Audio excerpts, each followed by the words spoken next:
Welcome to the psychology and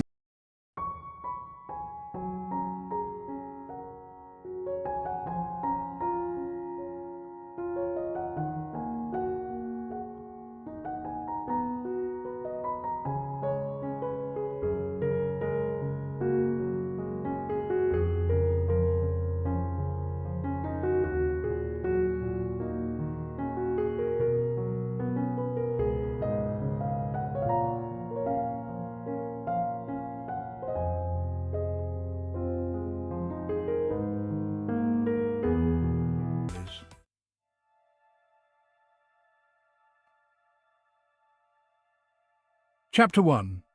No more screaming matches. Okay, first up is something that's super important: fighting. And I don't mean the playful kind. We all have disagreements with our partners, right? It's totally normal. But when those disagreements turn into shouting matches in front of the kids, well, that's where things get tricky. Imagine this.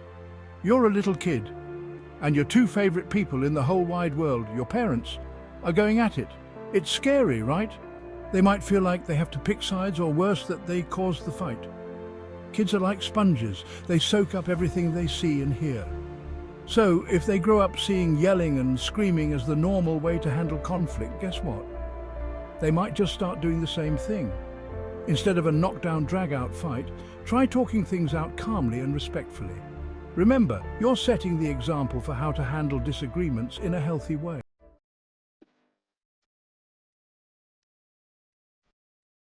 Chapter 2. Words matter, people. All right, next up is something that's close to my heart. Being kind to each other, especially in front of the kids. Here's the thing. Words have power. They can lift people up or they can tear them down. And when we constantly criticize or put down our partners in front of our kids, well, it can really send the wrong message. Think about it from a child's perspective. If they hear mum constantly complaining about dad's messy habits, or dad making snide remarks about mum's cooking, they might start to think that's how people in relationships are supposed to treat each other. Instead of focusing on the negative, try to catch your partner doing something right and compliment them. Remember, our kids are watching us. Let's show them that relationships are about love, support, and building each other up, not tearing each other down. Chapter 3. Family time is precious time. Okay, let's talk about something we're all guilty of sometimes: screen time. Social media, cute animal videos, you name it, I'm there. But when it comes to family time, it's important to put the phone down and be present. Think about it. You're sitting down to dinner with your family and everyone's got their noses glued to their devices.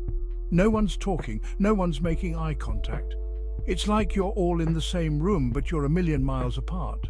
If they see us constantly choosing our phones over them, they might start to feel unimportant or even neglected. So the next time you're spending time with your family, make a conscious effort to put the phone away. Engage in conversations, play games, tell stories, or just relax and enjoy each other's company. Remember, our time with our kids is precious. Let's make the most of it and create memories that will last a lifetime. Chapter 4. Sleeping apart. After a fight, think twice. Okay, this next one might seem a little tricky, but it's important. Sleeping in separate rooms after a fight. I get it, sometimes you just need a little space after a disagreement, but when this becomes a regular thing, especially in front of the kids, it can send a confusing message. Imagine you're a child, and every time your parents fight, one of them disappears into another room for the night. It can make them feel anxious and insecure, like the fight is much bigger than it actually is. Instead of storming off to separate bedrooms, try to resolve the issue, or at least agree to disagree, and then sleep in the same room. This shows your kids that even though you might fight sometimes, you still love and care for each other. Chapter 5. A little encouragement goes a long way. Let's talk about something that can really impact a child's self-esteem: constant criticism. Look, we all want our kids to be the best versions of themselves, right? But there's a big difference between constructive feedback and constant negativity. Imagine this. You're a kid, and no matter what you do, it's never good enough. You get criticized for your grades, your messy room, your clothes, you name it. Instead of focusing on the negative, try to catch your kids doing something right and praise them for it. Positive reinforcement can work wonders for a child's self-esteem.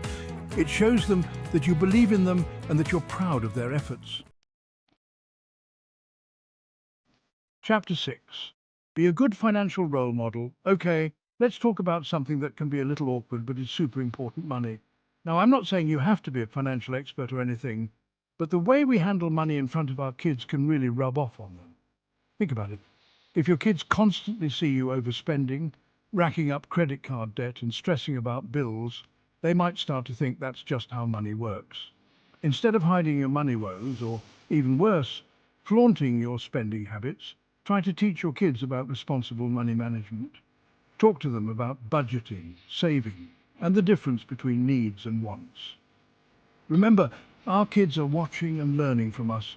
Let's set a good example and teach them the importance of responsible money management. Chapter 7. Body language speaks volumes. All right, let's talk about something that we might not even realize we're doing: negative body language. You know, things like eye rolls, heavy sighs, and constantly tapping our feet. It might seem small, but it can really impact the vibe of our homes. Think about it. You're trying to have a conversation with someone and all they're doing is rolling their eyes and sighing dramatically. It doesn't exactly make you feel heard or respected, does it? Kids are masters at picking up on non-verbal cues. They might not always understand what we're saying, but they can definitely read our body language. Instead of letting our bodies betray us, let's try to be more mindful of our non-verbal communication. Make eye contact when our kids are talking to us, offer them a warm smile, and try to keep our bodies relaxed and open. Chapter 8. Keep it age appropriate. Some things are better left unsaid. Now, this next one is all about setting boundaries, talking about adult issues in front of our kids. Look, I get it. Sometimes we just need to vent to someone, right? But our kids are not our therapists, and they shouldn't have to carry the weight of our adult problems. Think about it. You're a kid and you overhear your parents talking about financial struggles, relationship issues, or health problems. It can be scary and confusing, right? They might not fully understand what's going on, but they'll definitely pick up on the stress and anxiety in your voice. Instead of burdening our kids with our adult issues, let's try to keep those conversations private. Talk to your partner, a trusted friend, or a therapist. And when it comes to our kids, let's focus on creating a safe, stable, and loving environment for them to thrive in. Chapter 9. Rules are there for a reason. Be a consistent parent. Okay, let's talk about something that can be a little tricky: rules. We all have them, right? But it's not enough to just have rules. We need to be consistent in enforcing them. Think about it. You're a kid, and you're constantly told to clean your room, but sometimes your parents let it slide, and sometimes they go ballistic over a little clutter. It's confusing, right? One minute it's okay, the next minute it's the end of the world. Kids thrive on consistency and predictability. When they know what to expect, they feel safe and secure. So let's try to be more consistent in our parenting. If we set a rule, let's stick to it. Remember, consistency is key when it comes to raising happy and well-adjusted kids. Chapter 10. Walk the walk.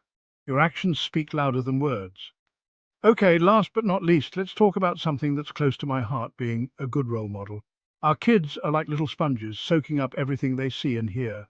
And guess what? That includes our behavior, both good and bad. Think about it. You're always telling your kids to eat their vegetables and stay active, but you're constantly munching on junk food and glued to the couch. Do you think they'll get the message? Probably not. If we want our kids to be kind, respectful, and honest, then we need to model those behaviors ourselves. Remember, actions speak louder than words. So, let's try to be the best versions of ourselves for our kids.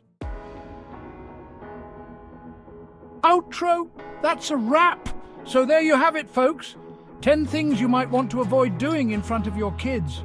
Look, I know parenting is hard work, like really hard work. It's like trying to fold a fitted sheet while riding a unicycle. Nearly impossible.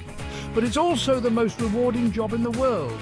And remember, nobody's perfect. We all make mistakes. The important thing is that we learn from them and try to do better next time. Just keep showering your kids with love, be present, and remember to laugh along the way. And if you like this video, do not forget to subscribe and follow the Psychology and Physical Training channel for more videos. Thank you for watching.